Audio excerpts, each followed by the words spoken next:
Minsan kailangan lang talaga natin ng tiyaga. Pero syempre, pag may tiyaga, may nilaga. Hi guys, so good day sa ating lahat. So para ito sa may mga Smart FI2. Okay.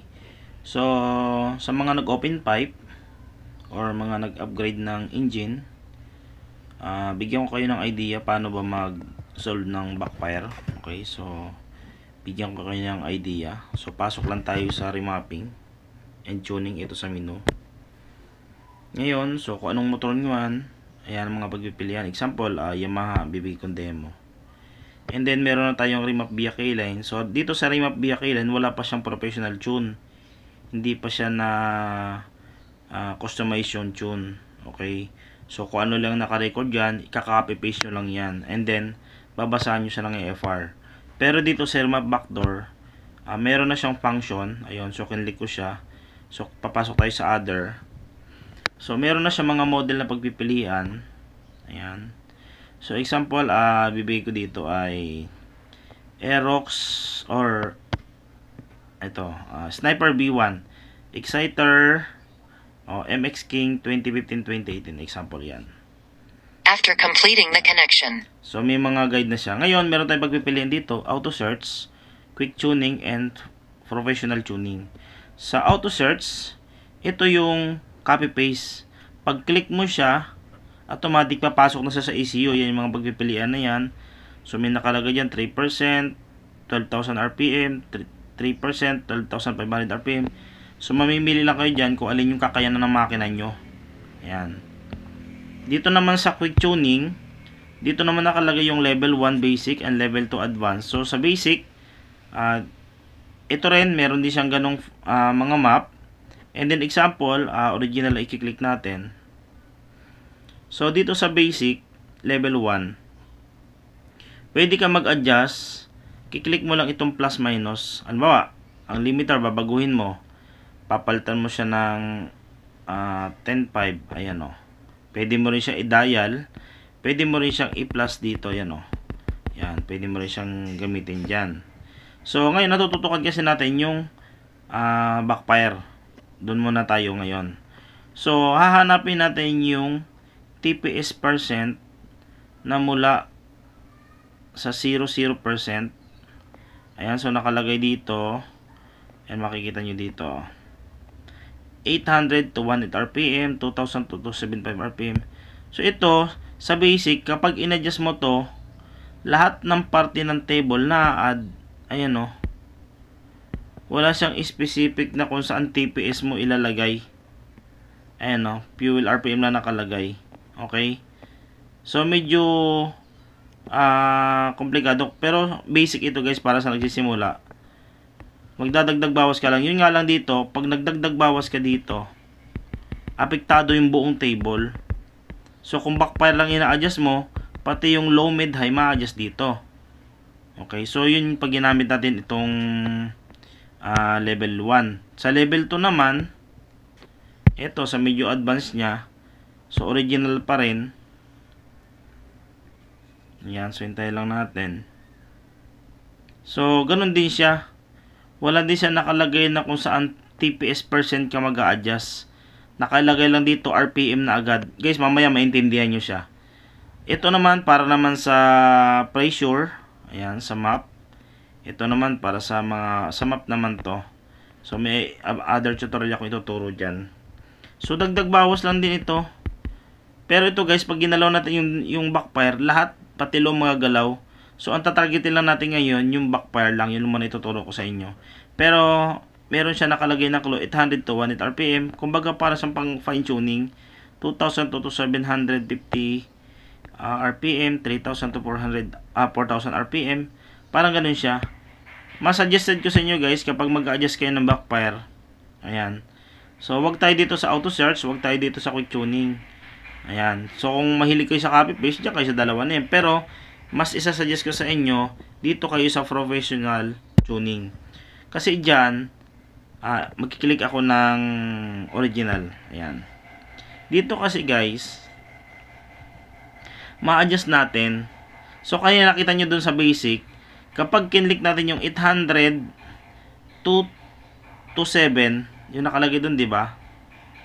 So, ang madadamay dun guys, hanggang dito. Ayan, lahat yan ng portion na yan. 800 to 7. Mula ito sa taas kasi na to, yung makikita nyo dyan na may 20 hanggang max. Hanggang max yan ay 117. Map sensor kasi yan eh.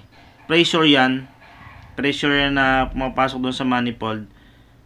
So, madadamay lahat. 'Di ba? So, ang i-adjust lang natin, backfire lang. So, kaya sinasuggest ko na mag-adjust kayo dito sa professional tuning kasi dito, matatarget natin kung saan tayo mag-adjust. Yan.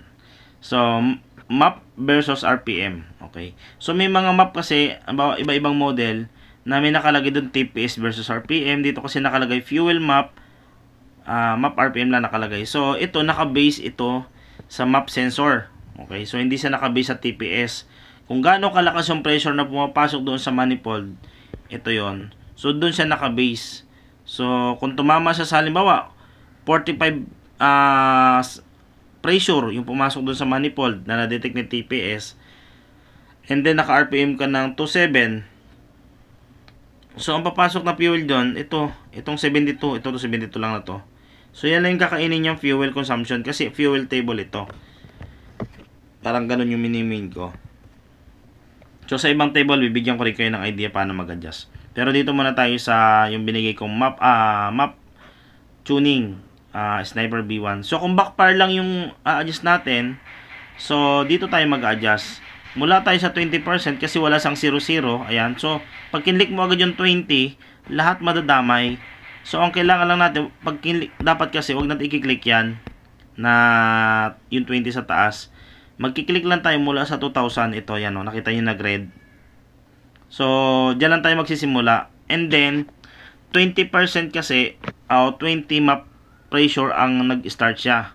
So, dyan tayo magsisimula. Yung pinakaunang row na to. Ayan yung pinakaunang row. Dyan tayo kukuha. Kasi, nandyan dumadaan yung backfire. Okay. So, mula sa mataas na RPM, halimbawa 10,000 RPM, pababa na ito, yun yung marinig yun, puk puk puk puk puk, dito yon. So, dito na portion yon. Okay. So, pinakasagad yan yung 20 pressure. Yan yung pressure na pag nandoon ka sa deceleration. So, ito yung adjustment dito guys. Mula lang tayo sa 2,000 RPM. Ulit. Yan. Isa lang magre-red. 2,000 RPM hanggang sa max. Kung anong RPM nilagay nyo. Dapat ganyan lang mag-adjust. Okay? And then, halimbawa, na-highlight na natin yung 2,000 to 10,000 RPM or yung max. So, gagawin natin dyan, idadial natin dito sa taas yung ilalagay natin percent. Ilang bang percent gusto mo ilagay? Halimbawa, ilalagay mo dyan ay 15%. Ayan. Or 20%. Depende kung saan ka magsisimula. Or 10%. Ayan. Example, nagdagdag ka ng 10%. Ayan, check natin ha. And then, execute. Click ko execute. Tingnan nyo, nagbago yung mga value sa gilid, di ba? So, example, nag 10% ka, and then pinasok mo sa motor, nagbabackfire pa rin doon sa deceleration. So, ibig sabihin yung 10% mo na nilagay, kulang yun. Next time, pag nag-add ka, dagdagan mo siya. Halimbawa, binuksan muli ang map. So, next time, ilalagay natin ay 20. Okay. So, example, nilagay natin ang 20. Ayan. And then, in-execute natin. Ayan. Pag execute natin, and then pinasok natin dito sa motor, wala na siyang backfire. Ibig sabihin, possible na target natin yung pinaka-value. Pero ang pinaka-maganda dyan guys, babasa natin ang AFR. Target natin dyan ay 12.8 AFR. Or 13.8 AFR. Kapag hindi siya nagbabackfire doon, 12.8 AFR. So, ito yung parte ng deceleration. Ito yung parte ng backfire mula 2,000 hanggang max. Okay? So, meron naman mga portion na na-adjust na natin to, nagbabackfire pa rin. Bakit? Kasi nag-deceleration ka na, tapos bumirit ka ng konting-konti, pinihit mo yung gasoline doon ng konting-konti. Ibig sabihin, ito naman na portion yun. Mula 3,000 hanggang 40% yun. Dito yun. Diba? So, hanggang dyan yun. And then, pababa. Okay. So, ngayon, na-highlight na natin to. Halimbawa, magdadagdag tayo dyan, 20% din. Example, 20% dagdag natin dyan. Ayan, so, hindi gumalaw, di ba? Ngayon, paano natin ma-highlight yung sa baba? So, pwede tayong click natin yung 27, and then, i-click natin yung hanggang 74. Halimbawa, na-click natin hanggang 73 lang. Ayan, may natira. Click natin yung execute. Halimbawa, magpapahabol pa tayo sa pinakababa. So, ang gagawin natin dyan, i-click natin lang yung, ito lang, ganun lang din, oh. Ganyan. Execute. Ayun. So, ganun lang guys. Itong parte nito, yung mga pinindot ko na, highlight ko na yan, mula dito sa 20 map hanggang 40 map na to, deceleration din yan. Ito nga lang, yung binibirit mo ng konti, yung binibigyan mo ng konti ng pressure, yung manifold, ito yun. So, may mga portion minsan na hindi natin na naayos dito lang sa, dito lang. Hindi siya nakukuha dyan. So, dito nyo siya kukunin. Ayan, dyan nyo siya kukunin. Okay?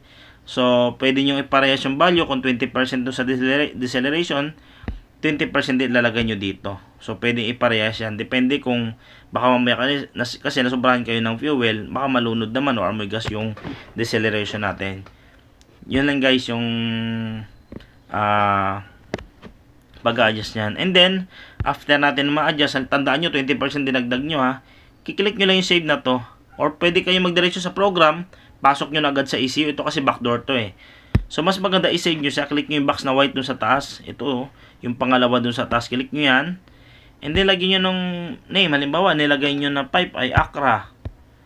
Ayan, example lang yan ha. Tapos, yung makina nyo ay all stock.